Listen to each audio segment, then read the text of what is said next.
The next encyclical in Leo XIII's list of 9 is Humanum Genus on Freemasonry. We won't go into that in great detail, but suffice to say that Leo identifies Freemasonry as essentially a clandestine organisation, which it is, in order to promote liberalism and rationalism and naturalism. And rationalism is the doctrine that there is nothing that can be known other than that which is knowable by man's unaided reason. This is paradoxically, intrinsically irrational. It's obviously the case that there can be more intelligent beings than man, and that therefore there are beings who can know things more than man can know, and therefore man can be told things more than he can know by his natural reason. Even an atheist who believes in aliens would have to admit that. Therefore, rationalism in itself is irrational, and it leads to a degradation of reason, a breaking down of the rational order, a turning away from truths which can be attained by reason, such as the existence of God, the immateriality and immortality of the soul, and the natural law, until society sinks into a kind of nihilistic hedonism, which, look around you and you will see the consequences. Freemasonry is a sort of mystery religion or cult founded in the early 18th century, no doubt with some antecedents, in order to propagate and continue the Enlightenment, which was the movement to eliminate divine revelation as a principle of public policy and public law. And therefore it's the, as it were, the occult arm of liberalism, hence Leo XIII's great hostility towards it. At the beginning of Humanum Genus, he resoundingly affirms the Church's acceptance and recognition as apostolic of the doctrine of the two cities laid out by St. Augustine in his great work on the city of God against the pagans. This is the doctrine that, based on natural reason in the first instance, that a republic, a legitimate, properly constituted human society, is the public thing, the thing that belongs to the people, and that the people are in multitude united in association by a community of interest and a common sense of right, or jus, from which we get the word justitia, justice, the constant and perpetual resolve to render unto each one that which is his due.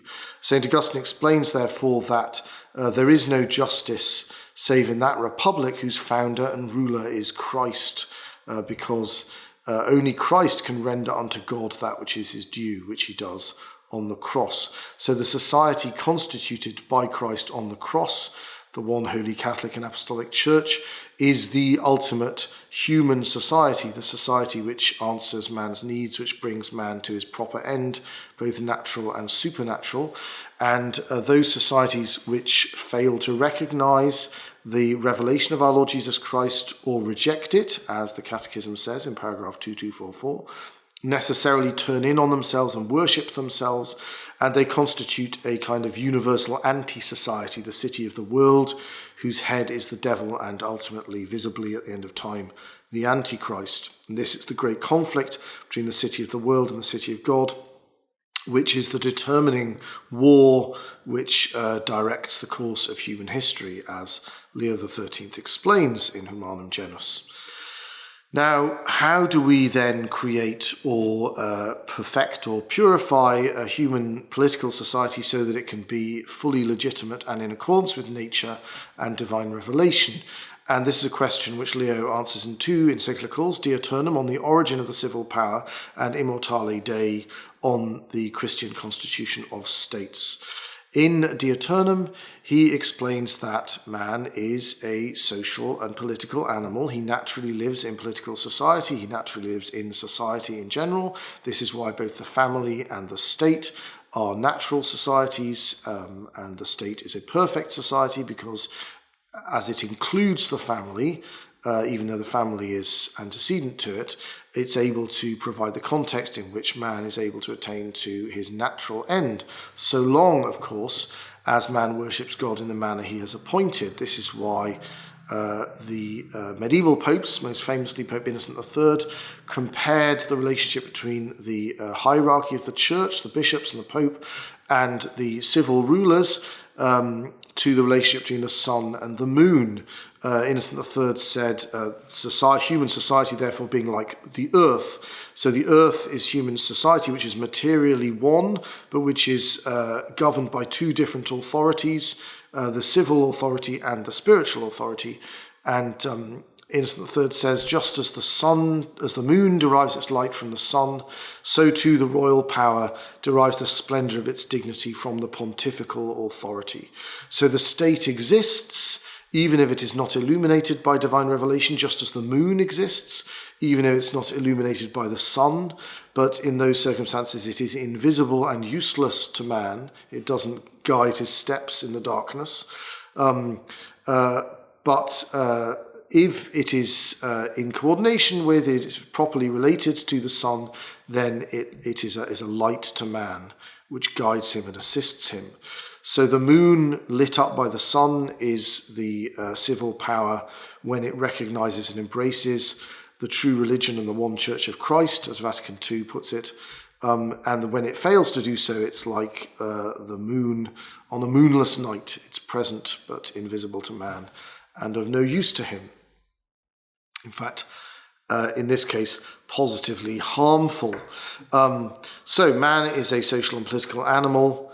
He naturally lives in society. He needs instruction as to how to attain to the end proportionate to his nature, as well as the end that surpasses his nature. And these instructions, these prohibitions of everything incompatible with happiness and commands to do everything necessary or indispensable for happiness, this is the fundamental basis of law, the natural law. And as we discussed earlier, in addition to this, the civil power needs to promulgate laws concerning matters which need to be determined, but the manner of whose determination is not specified by natural law, such as how many pennies in the pound, and which side of the road to drive on, and other such questions. How many years a murderer spends in prison, or whether or not he gets his head chopped off, or such questions as this, and how much people are paid for joining the army, and whether you have to do military service. All these kind of questions are not matters which the natural law gives us an answer to, but the natural law tells us to answer them, and we answer them through the authority of the state, which also enforces the natural law in regard to natural matters. Now, this also limits the authority of the state, and this is a very important point. So if the state attempts to do things in conflict with the natural law, it cuts off the branch on which it sits. So if the state commands you to do something which is immoral, which is contrary to the natural law, it has acted ultra vires, beyond the man, beyond its authority, and therefore its putative laws are null and void in this regard. So if the state passes a law saying that you can kill babies in the womb, or that two men can marry each other, or that Jewish people should not be protected, or that people with birth defects should be euthanized, or that it's licit to lend money in an unjust manner so as to extract fraudulently people's livelihood from them. All these things are not really laws at all. They're simply forms of violence. They're like a policeman beating up an innocent person to amuse himself, just on a very large scale. They are the state acting beyond its proper authority, and they are to be ignored. And insofar as we discharge duties within the state, we are to resist these measures and to get them overthrown. Now, that doesn't mean we have the authority to take up arms against the state in such circumstances, or to refuse the state obedience in areas where it's not acting beyond itself. So if the state legalizes same-sex marriage, that doesn't mean you can suddenly drive on the wrong side of the road, or that you can get married a year younger than you otherwise previously would have been able to, according to the local legislation, so long as we discussed, that doesn't go beyond natural reason. But there is a point at which you can offer resistance by means of force, and that's when the state tries to compel you to violate the natural law.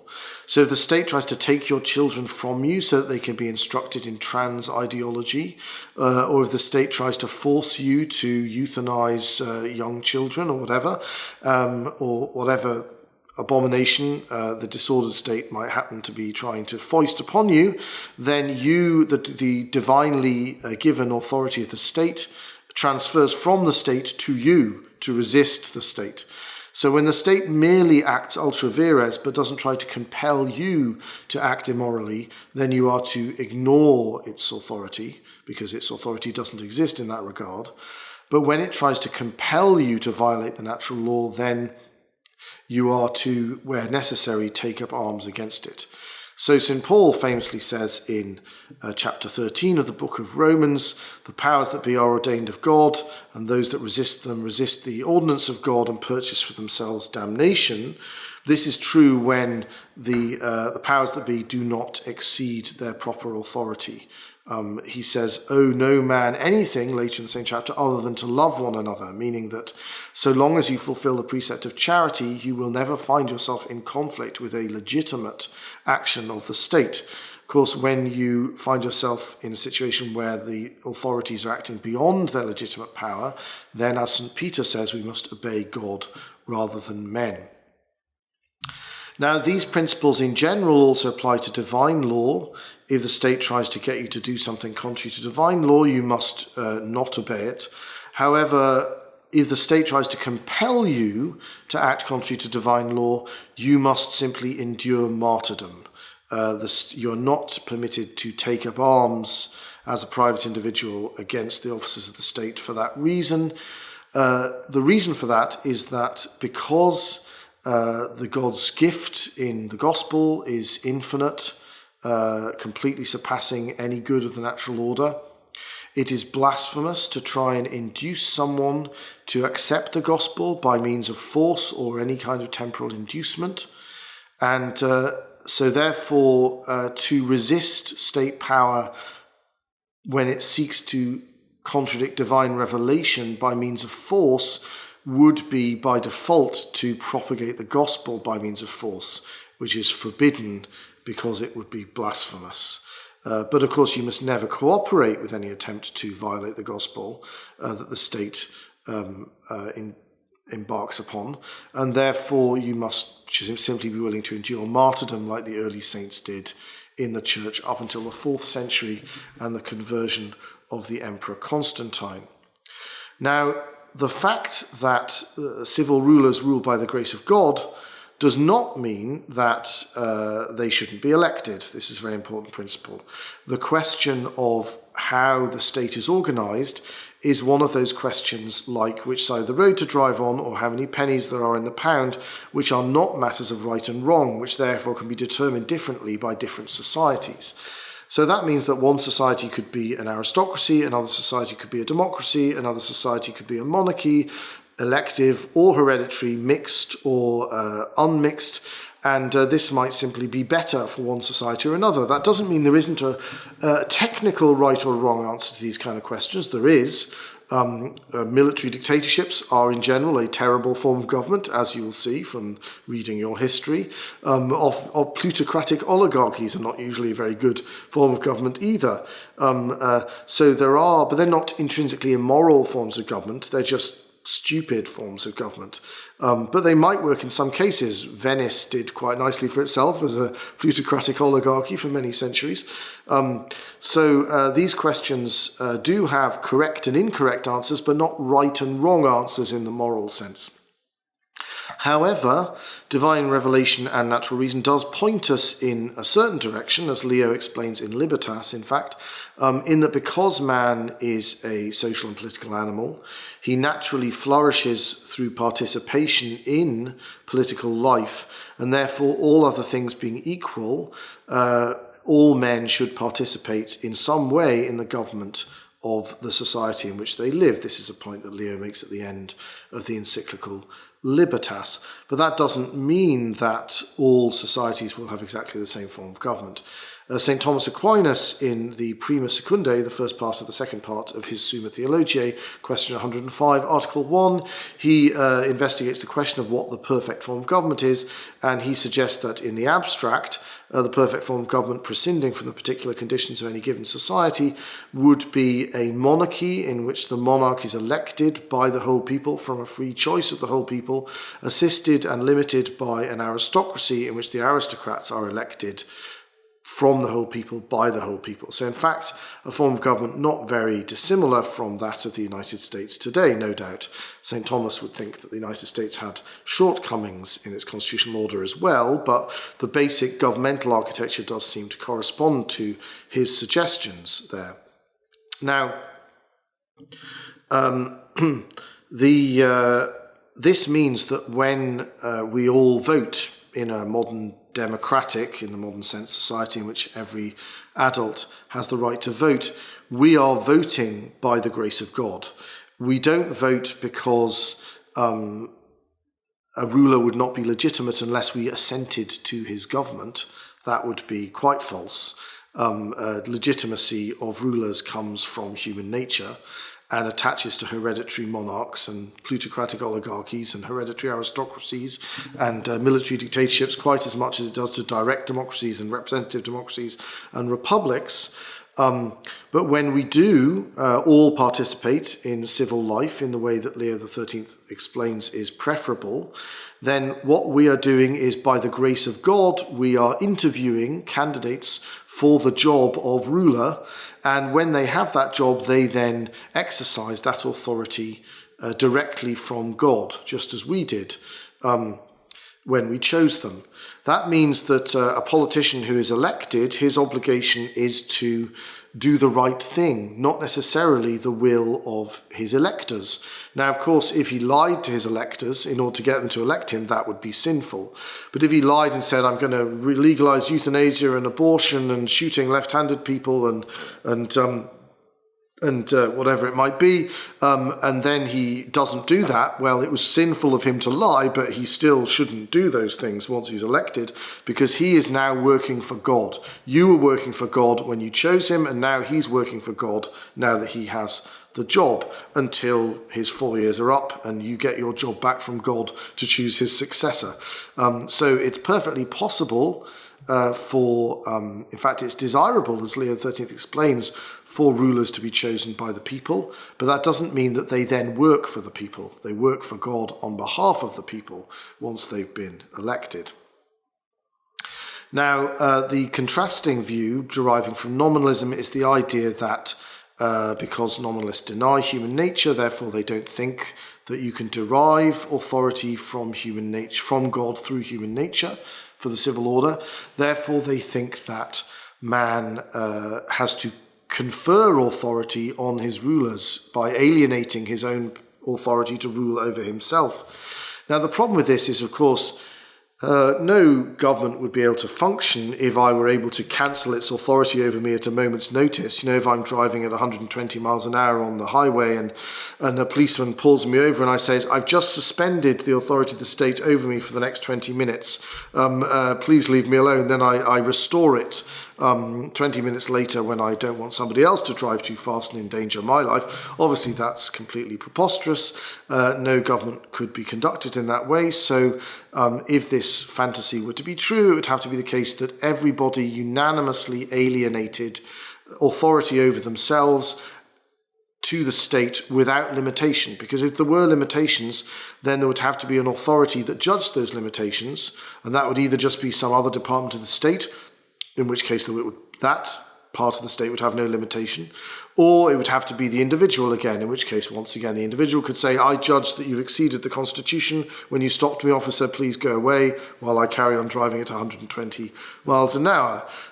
So the inevitable consequence of the contractual theory of the origin of the state, which is itself mythological, because as Leo XIII says, the contract which they allege is manifestly a fiction, The inevitable consequence of this fiction is that the state has unlimited power because you have consented in advance to everything that it does.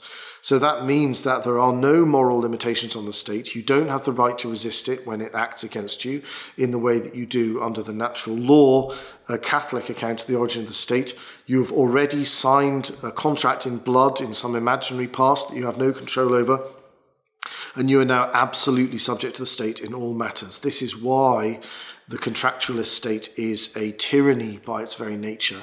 And Thomas Hobbes, a deeply unedifying English philosopher who was one of the early expounders of the false contractualist view of the state, he rightly called this state the Leviathan, which is actually a name for the evil one in the Old Testament, a great sea monster which devours all things, because that is precisely what the state is turned into by the false contractualist philosophy.